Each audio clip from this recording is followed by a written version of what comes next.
Welcome. We're so glad that you're all here. Isn't this great? It's, it's a wonderful opportunity for us. They say that when you start a brand new program, you should go easy. You shouldn't have a major event right at the beginning, you know. And so we hired faculty and we decided we're going to have a major event right at the start.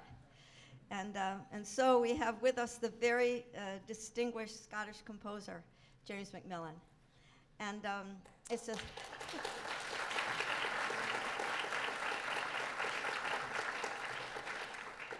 It's my pleasure to introduce him.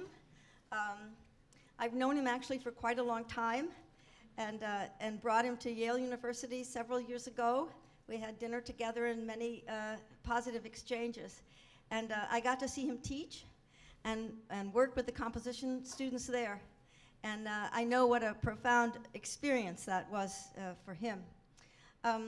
One of the best things to do if you don't know his music is to go on Naxos and type in his name, and you'll be astounded at the number of pieces that will come up for you to listen, and you can even compare different recordings. We got to hear his Magnificat last night, so beautifully performed by Nancy Menck and the South Bend Chamber Singers. It was a wonderful experience for us.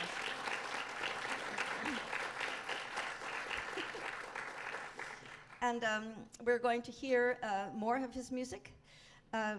We've commissioned a piece from him, a short motet, which will be sung for you on Saturday night by our festival chorus conducted by Carmen Elena Tellez, who now teaches at Notre Dame, I'm thrilled to say. So I don't want to talk anymore. I just want you to be able to hear him and hear him speak about this music and this thrilling opportunity for us all. So welcome to you all, and I'm going to turn it over now to the man of the hour.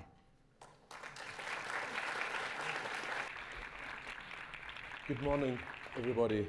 It's a delight to be here, and I must thank you for coming along to this, I must thank everyone who has been responsible for organising such an ambitious event and such a lovely event to see ideas coming to discussion like this amidst a context of music making as well.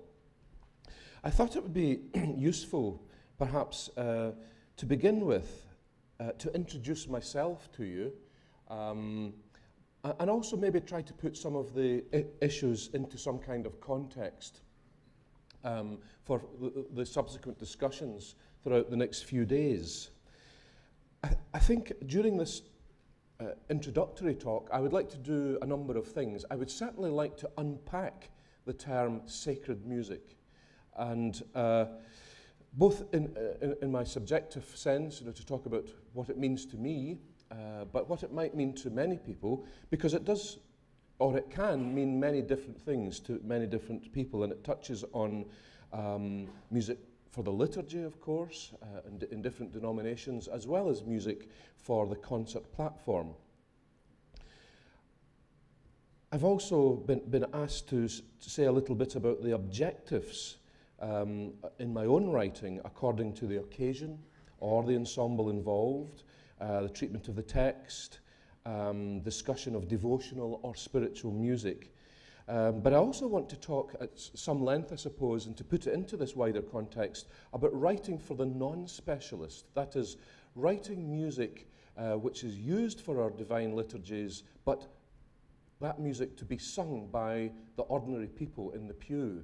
And I realise there's a whole range of discussions ongoing in various denominations about how best that might be done.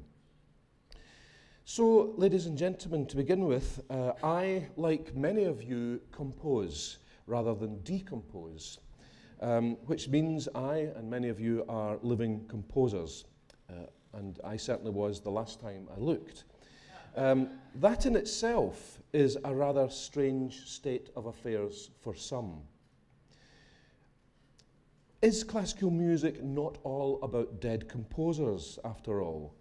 Classical music is really a museum culture, which, first and foremost, celebrates the great masterpieces of past centuries. The idea of the 20th and now the 21st century composer in this milieu has always caused some anxiety. Modern composers, aren't they the ones that experiment with new ideas and sound all the time and leave their audience baffled?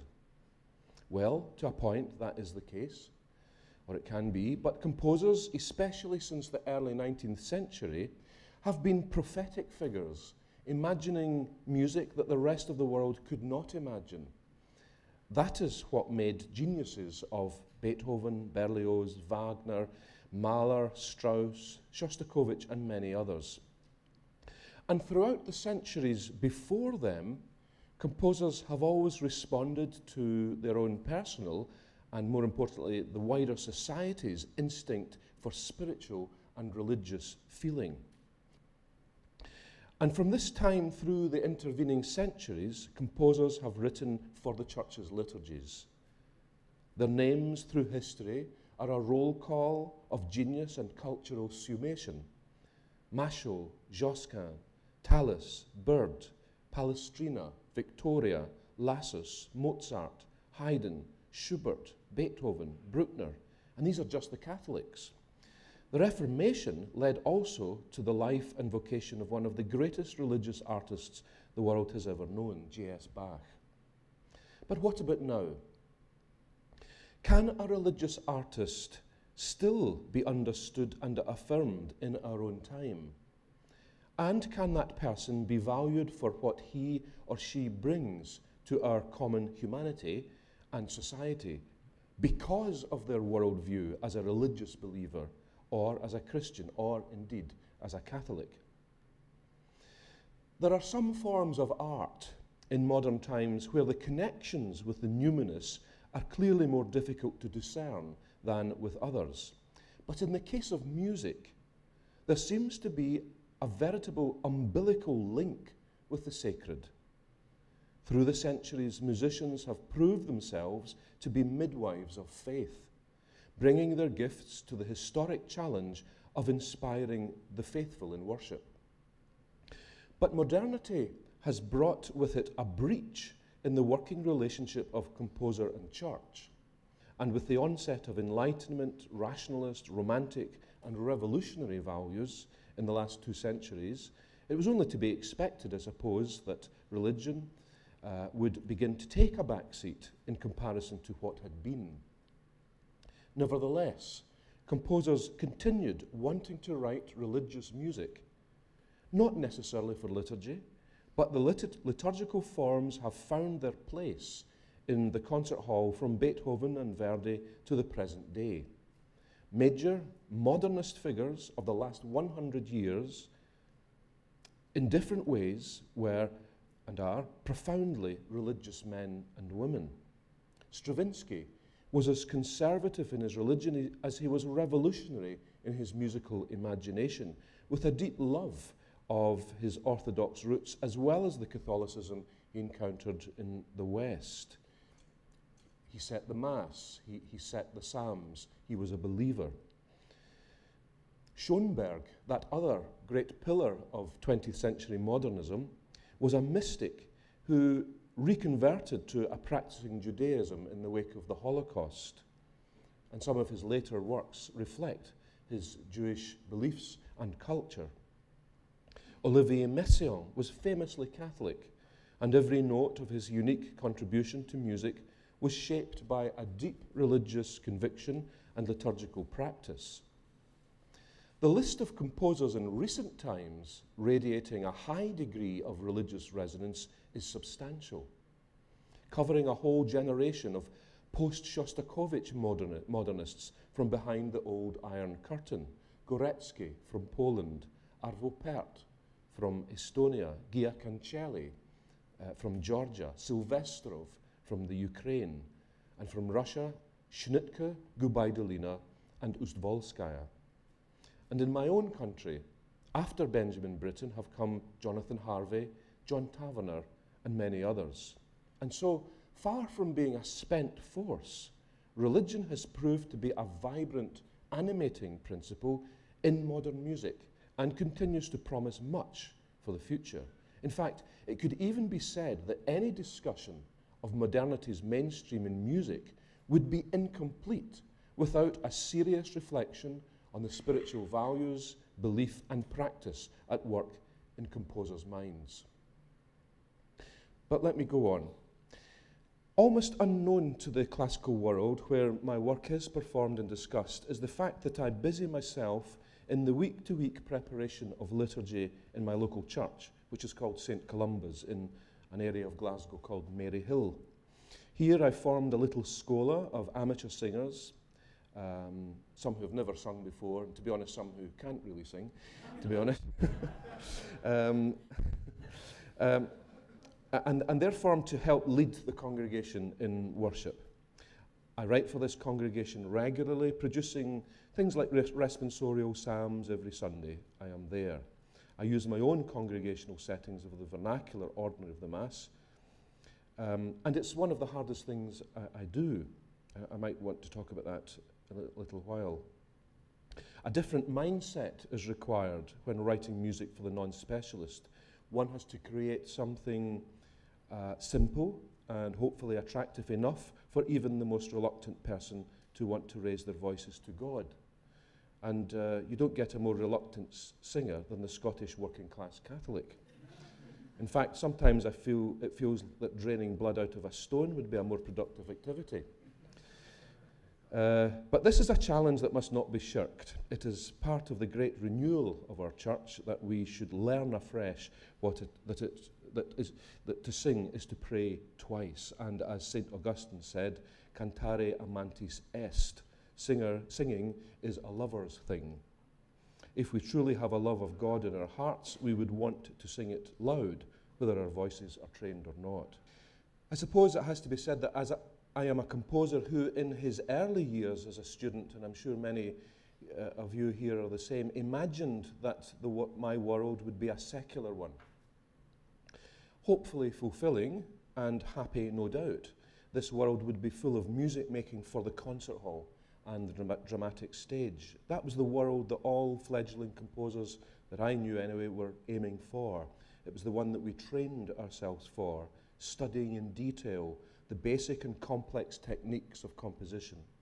And composing music is the most abstract of the arts, where the art form itself needs no explanation or justification other than its own stuff. That is, the notes on the page and how those notes are moved around the page. And there is a great deal of pride amongst musicians, I'm sure you're aware, about the completeness and self-sufficiency of music, that at a fundamental level it makes its own sense and meaning without recourse to any other senses and meanings from literature or the other arts. In that sense, music is the superior, if mysterious, art form to which all the others aspire. Finally, ladies and gentlemen, I've always believed deep in my heart that music was the most spiritual of the arts. It's always been important to me, as well as the exciting professional work I love, to be involved with the non-specialist. In the past, this has meant writing for and working with amateurs and young people. The modern Catholic parish has proved a fertile context for redirecting this enthusiasm. Here, and such as here, music and spirituality are conjoined in the lives of ordinary people. St. Columba's has become the church in microcosm for me. If this church is to be transformed and made new, it will begin and end with its sacred liturgy. This is the true Opus Dei, the work of God in our midst. The God-oriented nature of prayerful liturgy emphasizes our true vocation of being the people of God on earth. Patience and humility can be as valuable as imagination and vision. But the ultimate goal, I think, is to make the kingdom of God palpable in the lives of many, specialist and non-specialist, musician and non-musician, for the poor in spirit as well as those who are more fulfilled in life, for the single mother struggling with her noisy offspring at the back of the church, as well as the university professor in the front row. All the different lives in these Christian communities can be transformed, and the mysterious power of music can be surprisingly central and even sometimes unnoticed in the ongoing prayer of God's people. Thank you very much.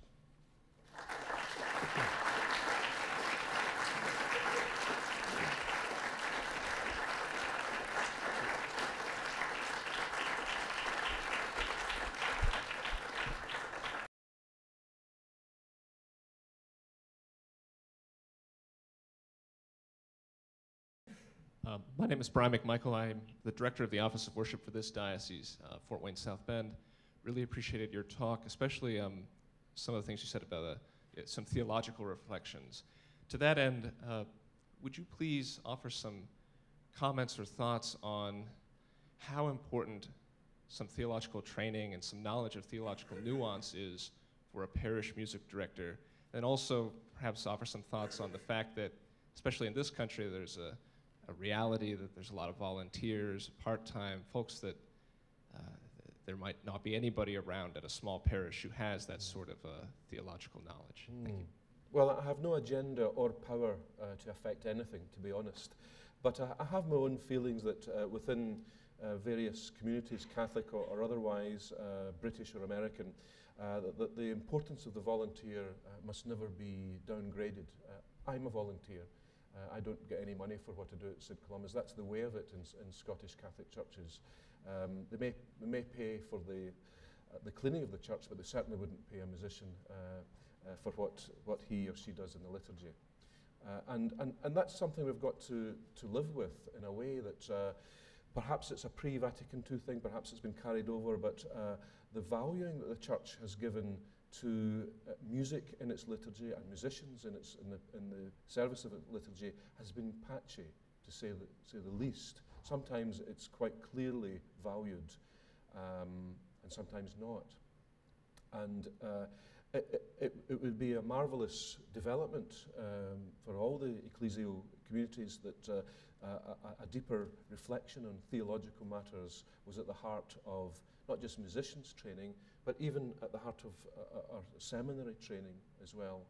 I know that there are some seminaries where priests do not learn to sing the Mass, for example, do not learn to sing their sections of the Mass that they're meant to sing, and that is a great dereliction of ecclesial and liturgical duty, which I think has to be addressed in the years ahead.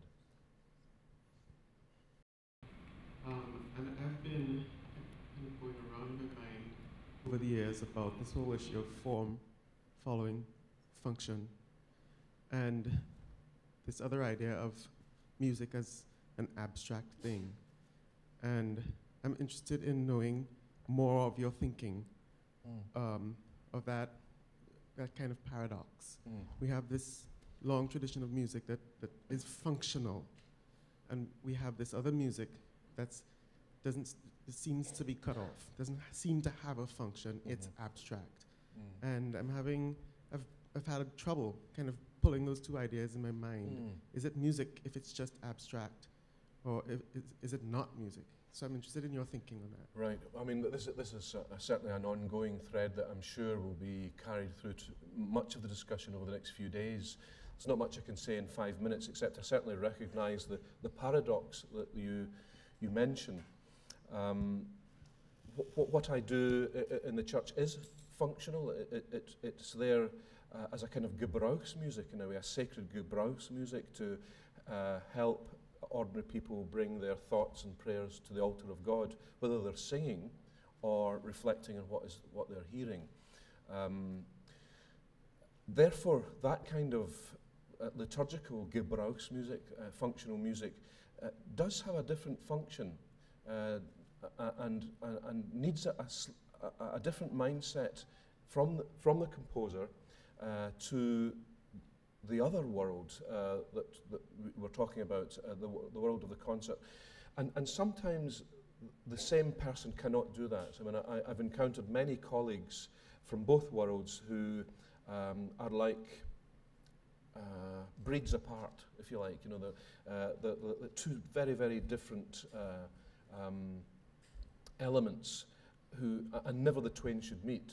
A lot of my fellow composers in the concert world look rather askance and with some bewilderment at this other work I do, and sometimes vice versa. The church can be bemused somewhat at the wider use of music outside its own liturgies. However, there is a case to be made that all music is sacred, and that might be another thread of theological reflection and pursuit in these few days. that, and even when you hear non-conventionally religious people or people that are just irreligious talk about their love of music, the love of especially a discursive music like classical music, that is a music that they have to encounter in a very special way. That is, they must encounter with all antennae bristling, with ears open, with heart open and mind open, in order to gain something from it, to gain something from its complexity. When people encounter music in that sense, they use a quasi-spiritual language to account for the impact that it has on their lives. They will talk about music being a spiritual form, a spiritual life force, and they will use quasi-spiritual language to account for the profound and sometimes convulsive effects that music, not necessarily holy music, it could be purely secular music, has on their lives. And that way of talking, I think, points to a truth about music that I think we've been hinting on already, that music does have this transformative power, that music gets into the crevice, in between the crevices of the human soul and human heart, and brings about a reaction which is transformative and spiritual.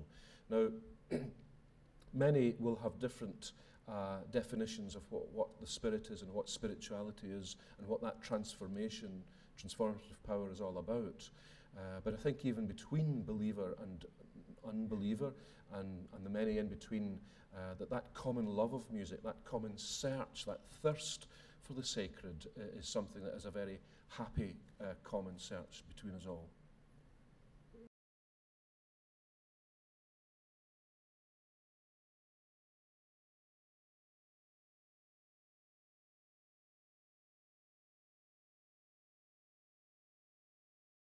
This morning, when Mr. MacMillan was speaking, I wrote down several of the things that he said, as I did with each successive speaker. But what struck me was that we all love to sing, whether or not we are singers. We love to sing. And we must have faith that somehow the way we carry our voices, when we lift them by giving them pitch and duration and motion, that somehow we are contributing to what Mr. MacMillan said, that to sing is to pray. To sing is to pray. And I thought to myself, that's extraordinary, because we're living in extraordinary acoustic times. And I'll speak to this a little bit more as I go. But as I listened last night to Mr. MacMillan's beautiful Canticle of Mary, and then today to Miss Olson's 7 Last Words, and to Mr. Boyce's Ave Maria, I thought, yes, indeed, and Mr. LaRocca's O Magnum Mysterium, I thought, yeah, I don't think I even need words for any of these particular presentations today. That in fact, what is in the music is prayer. Somehow it is prayer. And I think of sacred music in that way. I think that any music, I'm part of the school who thinks that any music has the potential to be sacred music. So that Barber Adagio, to me, is one of the most sacred pieces. The opening of the Elgar Enigma variations, the opening, to me, is one of the most profound moments of prayer I can think of. My own definition of composition is making an organization of sound in time and space in order to communicate what it's like to be alive. That's my own definition. And there were many examples of how to organize sound that centered around specific religions. The Catholic religion, which was my upbringing until that point, big Jewish tradition, Unitarian, Protestant, and of course, you cannot live in Minnesota without being touched by the Lutheran tradition. And all of those musics are organized in different ways, all of the musics. And they were all in the air all the time. We being musicians, listen. We being composers, listen deeply because our instrument is the air. It all exists in the air. And cultures, in my opinion, bring together a sense of how what exists in the air ought to be organized to best represent the spirit of the culture. That's what I think. I was attending Christ the King Catholic School on 50th and York in Minneapolis. The nuns who taught us were the Sisters of St. Joseph Carondelet. And we, every child in that school, had learned to read and write Gregorian chant in first grade. And we kept it up every day as a discipline of the educated brain. We also performed Gregorian chant, but the purpose of our learning it was not to perform. The purpose of our learning it was to educate the brain in the logic of musical organization.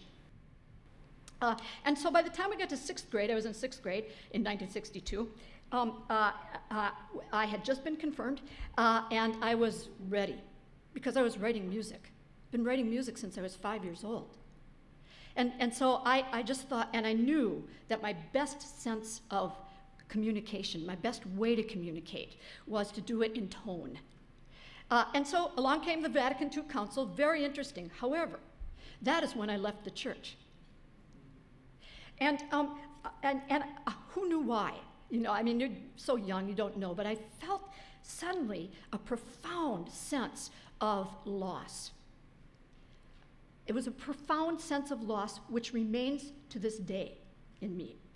And now, of course, being this other side of 60, I've had a lot of time to think about what is this all about, because I have never stopped composing. And the nuns who had taught us Gregorian chant in the best way they knew how, and boy, were they good. We could write it in mensural notation. We could write it in chant notation. We sang everything, high masses, low masses, weddings, funerals, Holy Week, everything. They were replaced by the singing nun.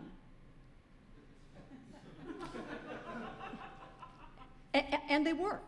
Suddenly, we no longer had any of that music available to us. And amplification, the idea that one voice replaced the tradition of chant, which to my way of thinking is the coming together in a congregate way of voices, souls seeking unison, searching every microsecond of the time to find unison. When you're not conducted and when you just chant, you search every micro bit of everything going on in order to become unified. And that's a practice. That's a spiritual practice. What I maintained, I think, from the story that I just told you is absolute, I'm just telling you my life. But I think I'm telling you the life of many, many, many, many people who felt that sense of loss at the time. All of us knew the Ave Maria. All of us who were at Mr. MacMillan's concert with his piano concerto, we all knew it. People younger than us, they don't know it. I write very little liturgical music, but I write a great deal of sacred music. And what I try to do is I try to give voice to blank by blanking. Okay? Give voice to blank by blanking. I give voice to bassoons, by writing a bassoon concerto. And I tend to want to give voice to blank by blanking by challenging the performers to meet the music. I don't know why. I do know why. Because music is much better than all of us. It offers us an opportunity it offers me an opportunity to become myself better every single day by simply trying to meet it where it can go, and it's infinite. It's infinite. Anyway, thank you very much. I enjoy working with all of you. Thank you.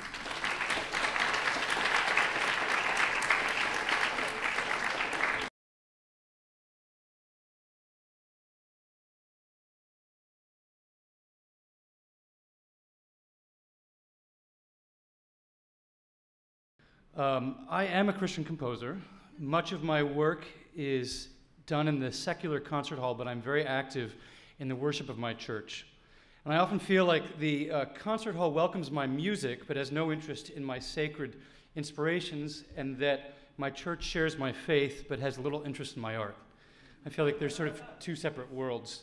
And I'd like to share some of my story, and I hope it goes without saying that any of the generalizations I might make are merely my own perceptions and experiences. The concert hall is the most natural place for me to work out my creative life as a composer. It is set up to champion and celebrate music written with the highest artistic goals, and the concert hall often pairs me with the most skilled classical performers.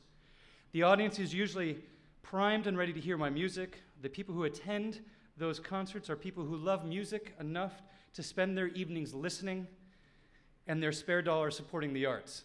The concert hall is often a gratifying and supportive place to work. The church used to be the greatest patron of the arts in the West, and once was the place where the best composers desired to create. Today, the church has a scattered and mixed view of the arts. Worship music is often of a poor quality, and aesthetic beauty or deepening of the worship experience are often not primary concerns. While there are some shining beacons of creative thinking, the church has become a complicated place for the artistically inclined. I know many Christian classical musicians and Christian artists who are members of churches but do not even attempt to offer their artistic gifts to those communities. There are too many roadblocks holding them back. Beauty and music were a formative part of my earliest experience with the church. The moments I felt I had come closest to experiencing God's divine presence were always through music and often in sacred settings. I found great composers expressing ideas about the divine to be the most moving experiences. The church defined my sense of beauty and connected it to the mystery of God's divine presence. Worshiping with hymns and Anglican chant shaped even basic aspects of my melodic writing. Since then, I've written many pieces for the secular concert hall that have a very specific sacred inspiration. I am deeply moved by sacred subjects and find that my best music usually comes from that source. Even if I'm working with a secular idea, I find that I'm also, or always, looking for the sacred expression that will give depth to the music that I'm writing. I also subscribe to the idea that almost all art is sacred in its very nature, that if we are taking in the beauty of the creation and reinterpreting that through the lens of our being, that there is a sacred act taking place. If you are an artist of faith, it is easy to find unending inspiration in your religion. And yet artists of faith often have a hard time connecting that art with a living community of faith. There are many Christian artists who do not offer their gifts to the church as part of their local community. I know Christian classical musicians of the highest order who have never played for a Sunday morning worship service. I find this confounding.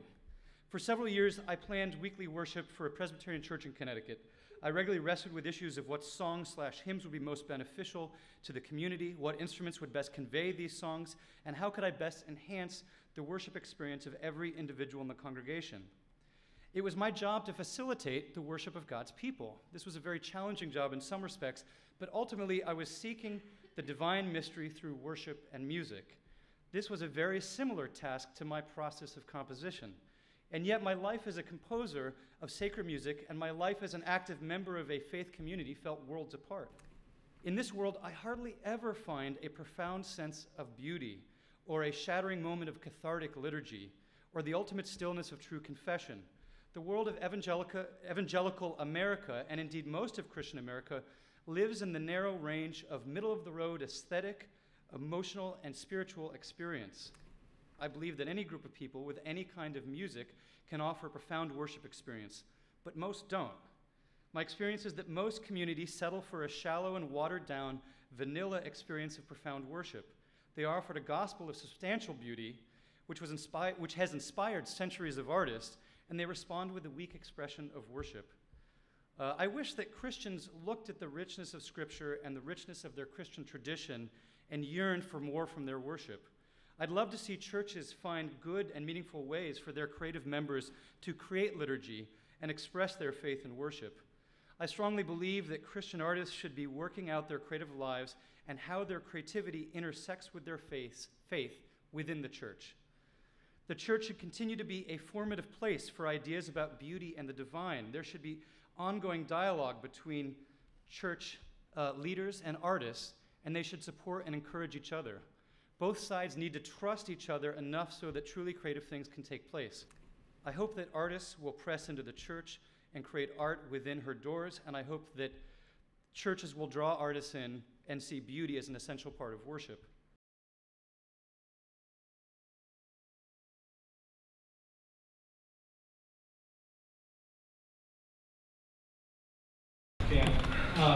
Libby, you might have some thoughts as well. I'm interested in what your thoughts are regarding instrumental music in worship. I'm all for it. It's on? Yep. I'm all for it. I think it's a marvelous, wonderful thing. I have never had the pleasure of attending an instrumental 7 Words on the Cross service, but I'm certainly familiar with some of those pieces.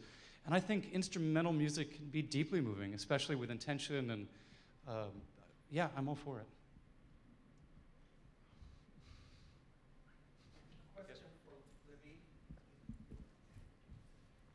In response to what you said earlier, I just had a thought, and you might want to expound, about microphones and the imposition of the voice from above. And it seemed to me that one of the great joys, pleasures of congregational singing is the resonance, the experience of singing with a whole lot of other people, and this sort of mass resonance. And resonance is a great thing. It's what a baby experiences with its mother, you know. And that somehow that's disabled when you put someone with a mic. I think you have to take the risk as an organist or whatever and just let people do it. So you have some thoughts on that? Well, I am not going to use a microphone.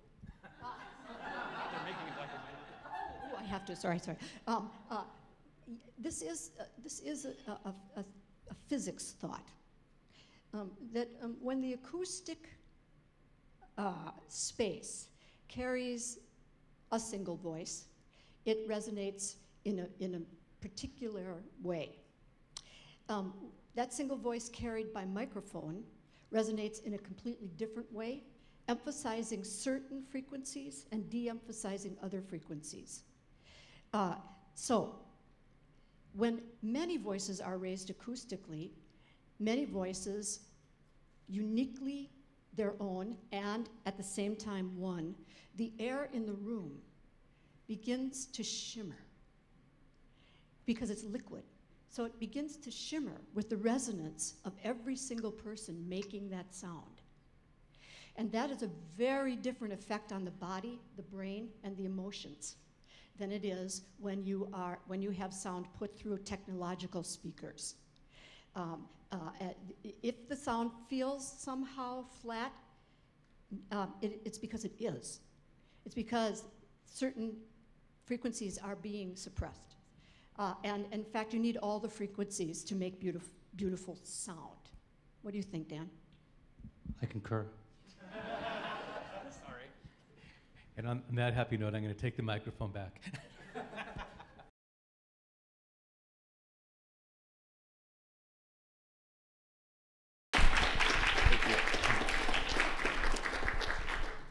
Hello, I'm Robin McClellan, and I guess I don't need to stoop. I can just stand up tall. And I'm really, really excited to be here. I'm thrilled to have this chance to speak with so many people who care about so many of the same things that I care about. It's just a huge privilege, and I'm especially excited to have the chance to share what I'm going to share with you because it's something that's close to my heart. So there's a wonderful story so if you don't know this story, I can't tell the whole thing, but at the end of his life, J.S. Bach went to visit Frederick the Great, who was the generation of his own sons, and his own son worked for Frederick, and they were pretty much done with almost everything Bach represented. It was 1747, he was to die 3 years later, and this was the age of the Enlightenment, and Frederick was the king that represented the Enlightenment the best. And they were done with the old superstitious religion of the Dark Ages, and they wanted to move on into the age of reason, into the age of light. But Frederick was awfully curious about this wonderful Bach he'd heard so much about, so he invited him to the palace, and nobody knows exactly what the intention was, but he gave Bach the nastiest, ugliest theme you could possibly devise to make into a fugue. Some people think his son, Bach's son, wrote it, knowing exactly what would trip up his own father the best. They said, improvise a 6-part fugue. Bach, this was humanly impossible. Bach improvised only a 3-part fugue. He had a bad night. But he went home. There's a speculation that this may have been a deliberate attempt to humiliate him or to embarrass him on some level, saying, look at your complicated, nasty counterpoint. Nobody likes it anymore. We want something pretty. We want something pleasant. We want something just easy to get your head into.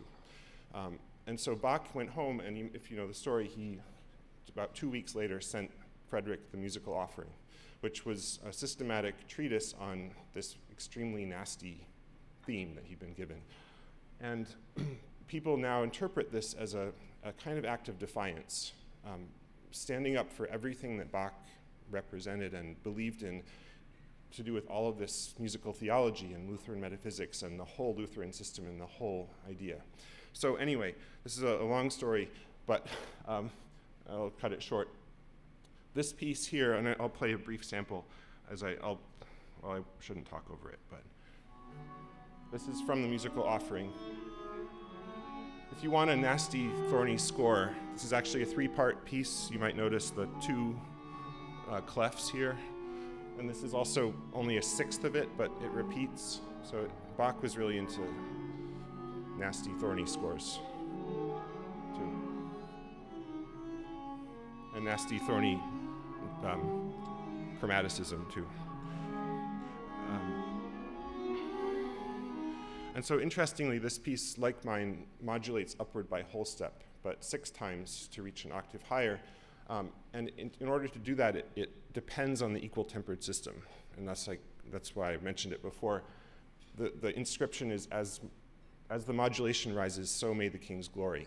And there's speculation that Bach may have been encoding a quite complex act of defiance into this piece, saying, yes, king, your glory rises with these wonderful modulations, but only within your little limited realm of humanity and of sin and of man-made devices. That's your enlightenment.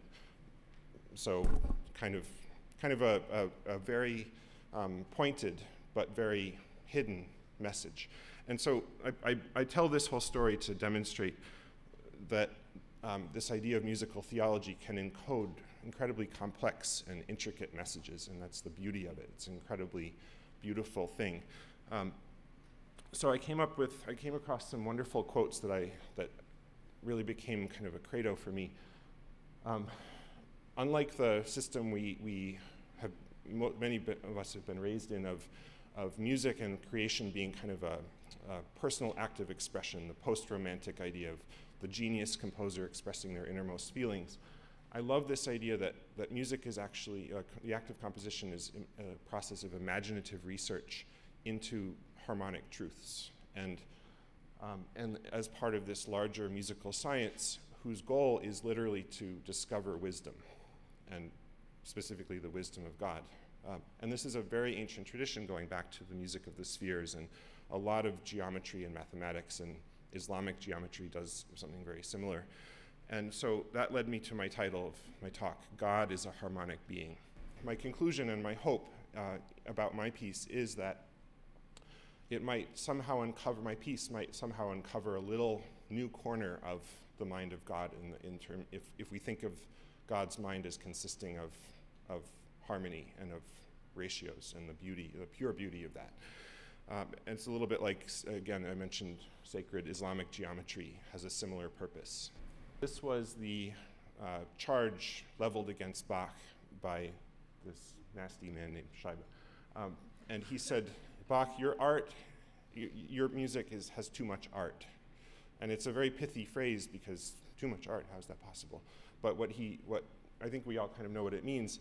This, I mean, even for me, listening to some of Bach's thornier contrapuntal pieces, it's a little bit of work. It's not easy listening. And all of these symbolic and numerological connections in his music are not easy to stomach. And I think it's in some ways a fair criticism to say, why can't you just give us something that we can enjoy and just listen to? And so the question comes down to this really, for me, creatively existential question of who am I doing this for? I thought of, again, Bach, his famous phrase, Soli Deo Gloria. Did he mean that literally? Is this truly just between me and God? I mean, all of you people are irrelevant, right? But as a human and as someone who values communication and relationships, I can't, that's not enough for me. I need you. I need an audience, and I need people to care, and I need people to relate. And yet I find this kind of dilemma. So I even thought as I was coming here, is this career suicide to come to this conference and show you the one piece that even the commissioners wouldn't perform? But I thought, you know, it means so much to me that it's well worth it, and I need of all places and of all audiences, what could be a better group of people to bring this dilemma to? So I'm almost out of time, there's some other questions we could talk about. The idea people have raised, and Margot Fassler helped me find a discussion of musical theology in the Lutheran Church. People are interested in bringing this idea back. There's also the idea back in the day of the Baroque times, people thought it didn't matter if you understand the music theory. If you just hear the piece, the theology will get into your brain anyway. But there's a lot of questions here, and I hope you'll bring them to me and discuss them with me throughout the rest of the conference, and thank you.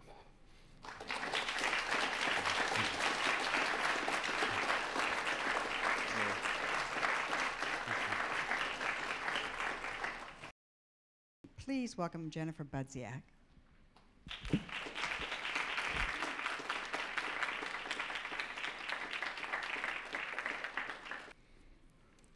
So the cross. 2 bars, 2 sticks of wood, one vertical, one horizontal. As we've seen in these last 2 days, there's a tension constantly at play when we address questions of music and worship. We speak with vertical, the connection between earthbound, fallen, broken humanity and the God of glory and transcendent salvation. We also speak of the horizontal, the immanent, messy, and flawed, generally more concerned with the here and now than the eternal. And yet, Emmanuel, God with us, is there as well. Faithful men and women who serve the church as ministers of music struggle with these 2 arms, and certainly there have been moments or decades or centuries when we have gone too far in one direction or the other, whether that means throwing out centuries of powerful and soul-reaching, rich musical heritage in favor of something that will be familiar and unchallenging and make people feel comfortable, or being focused on one cultural group's idea of what constitutes reverence and transcendence, so focused that we cannot hear and then decline to give voice to the myriad voices and musical languages of the full global body of Christ. The vertical, the horizontal, a cross with only one arm is just a piece of lumber. Our world is getting at once smaller and much, much larger. An increasing number of our parishes serve 2 or more culturally distinct groups, often in more than one language, who each bring their own social codes and music and way of praying together. We are a global church, and we serve a global community. This is our world. This is our reality.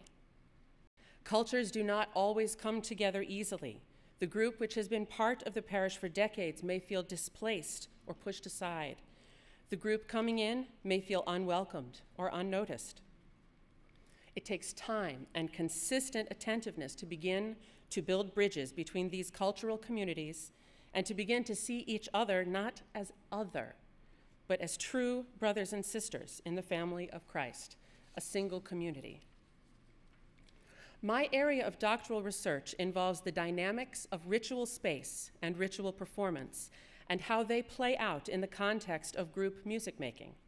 Ritual scholar Catherine Bell presents a theory of ritual, not just codified ritual action such as the liturgy, but ritual behavior, ritual as a way of acting in particular situations, which says this, that ritual has the power not only to present and reinforce a community's perception and experience of its own identity, but also to provide space and opportunity for that identity to shift and evolve. It does it all under the radar at a level we do not rationally perceive while it is happening, but it happens nonetheless. Ritual is powerful, and no action ever taken within ritual space is neutral. Never underestimate or underrate the power you wield as musicians, as composers, as conductors, to shape your parish's experience of its own reality.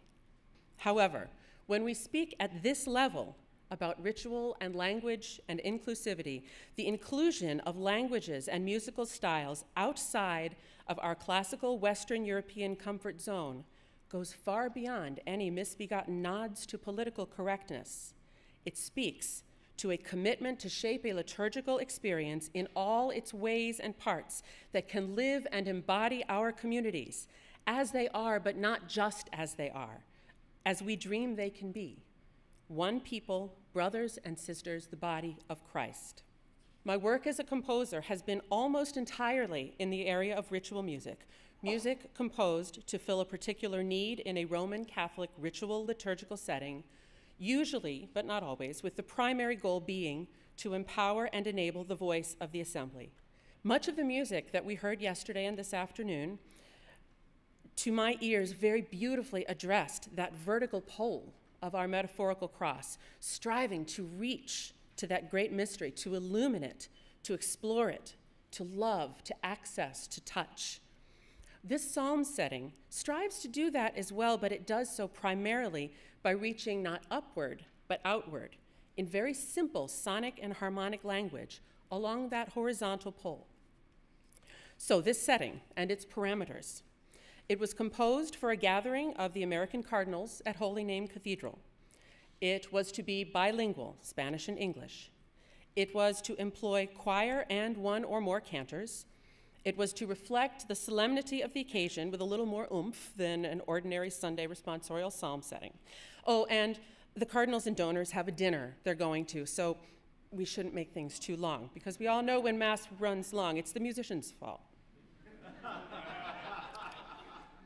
The forces to which I had access were a combined professional and volunteer choir, almost exclusively Anglo-American and with fairly good reading skills, 2 excellent professional multilingual cantors, of which I used only one, and a pipe organ and several strings, which I also chose not to use. The entire pre-liturgy rehearsal for the choir and cantors was just under an hour, during which, in addition to the psalm, the choir also needed to learn 2 anthems and the pronunciation of the Polish communion hymn. Welcome to Chicago. And just as an aside, this is actually the second version of this psalm that I created for that liturgy. The first one I did used all the available forces, was grand and festive, and employed a lot of compositional variety and clever leaps and interesting harmonic vocabulary and rhythmic vitality, essentially what I always thought of when I thought of composing a piece for a big cathedral liturgy.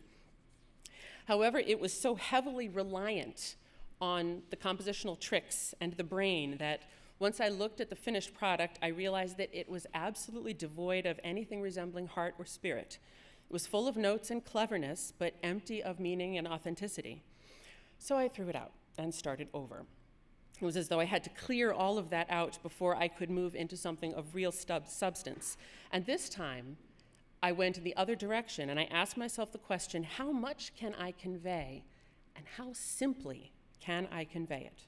I wanted to create in music a ritual space wherein each voice could be invited to speak fully and distinctly its own language and music, heard and responded to by the other, distinct and yet unified. So I turned to our old macaronic tradition of combining the 2 languages to be heard together. For the English language lines, the choir sings a simple tone reminiscent of Anglican chant or a little bit like Russian Orthodox chant, depending on how you choose to sing it. It could go either way. The Spanish line, sung by one cantor, is free and improvisatory, almost with a quality of cantillation. In the performance notes at the beginning of the octavo, which I believe everybody has, you'll see that I actually invite the cantor to feel free to improvise and alter the printed notes and pitches. I did not attempt here to compose in any kind of authentic Latino style or genre. The sound world, actually, from which I drew inspiration for this line came from attending and listening to the daily Mass at the Mexican parish where I first worked when I came to the city of Chicago. In the absence of accompaniment, the singing of the group tended to be free and text-driven, though often unbearably slow, and that was an aspect I did not bring forward into this psalm setting. So, and just to be clear, I did not seek to imitate or reproduce any of those other forms, merely to kind of evoke some aspect of them. The assembly response is printed in both languages, but intended to be sung in Spanish. And so now, as we move into the reading, I would invite you, our gathered assembly today, to join in singing the response after the cantor and following each verse.